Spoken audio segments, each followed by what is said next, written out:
So I'd like to talk a little bit about democratic process. The word democracy comes from the Greek, demos, the people, and kratia, to rule. So demos kratia actually means the people rule, and democracy is supposed to mean the same thing.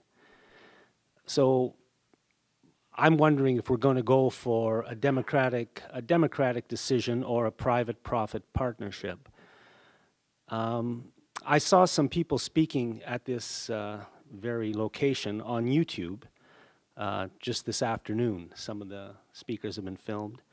And I thought it's so different from what we see in the corporate media, because we saw people, your ordinary citizens, speaking about important issues and speaking very well because they had a stake in it and they knew what the issues are. I think it's the role of the media in the kind of corporate dictatorship that we have here to keep these kinds of issues quiet. And for example, I was shocked to find out about 6 months ago when somebody told me that the new wing of the Royal Jubilee Hospital is a P3. You know, as a resident here, somebody who's lived here for 25 years, somebody who's very interested in these issues, I find out that they're building a P3 and I don't even know about it, a hospital. And this is the way things are going in our province and our country, but hopefully not in our city. As for Mr. Campbell, I assume that the pressure for a private-profit partnership is coming from him. Mr. Campbell is not a Democrat. He works directly for big business, for corporate Canada. And therefore, it's really the duty of our elected representatives to not do what he wants if it doesn't make any sense for us. I would say that Mr. Campbell is not only undemocratic, but also corrupt. And by corrupt, I mean... I don't think that's appropriate to say that. And well, the committee... By corrupt, I mean that he's not working in the interests of the people who elected him. He's I think it would be helpful interests. if you actually stopped doing those type of comments, because the committee isn't supportive of that.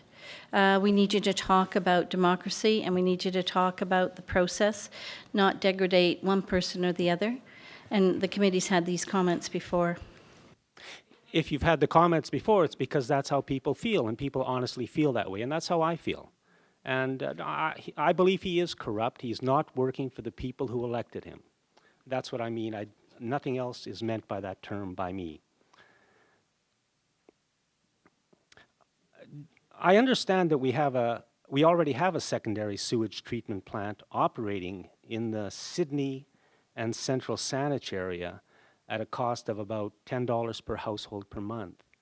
And therefore, I've been surprised from the very beginning that such a high cost has been attributed to this project, because the one that's already in operation seems to be quite inexpensive.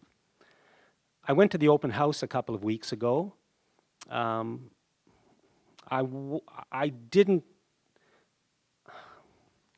If I didn't know what it was about going in, I don't think I could have figured out what was happening from being there. I found the signs, it was just a series of signs that were meaningless to me as an interested member of the public.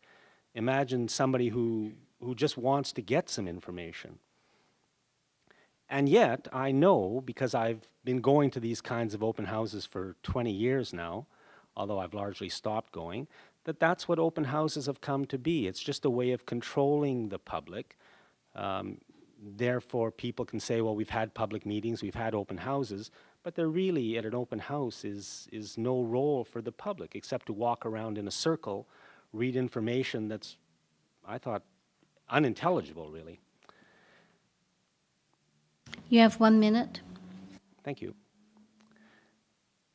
I think originally when the request for proposals for how this entire project was supposed to operate and be built was made, the idea was, and put forward by this committee, that it was supposed to be open to all ideas, and especially new, modern, forward-looking ideas as to how we could deal with sewage treatment in the city.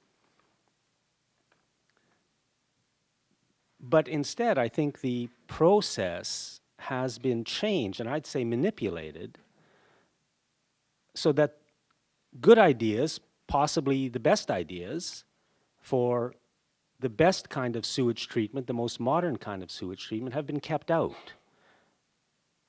And there is the story where someone who did put in an application as a request for proposal, somehow that proposal never made it to the board. Could you wrap up, please? Yes, I think it's the role of our elected representatives to find out what the people want, to make sure first that the public is well informed, to find out what the public wants, and then to do it. Thank you. Thank you.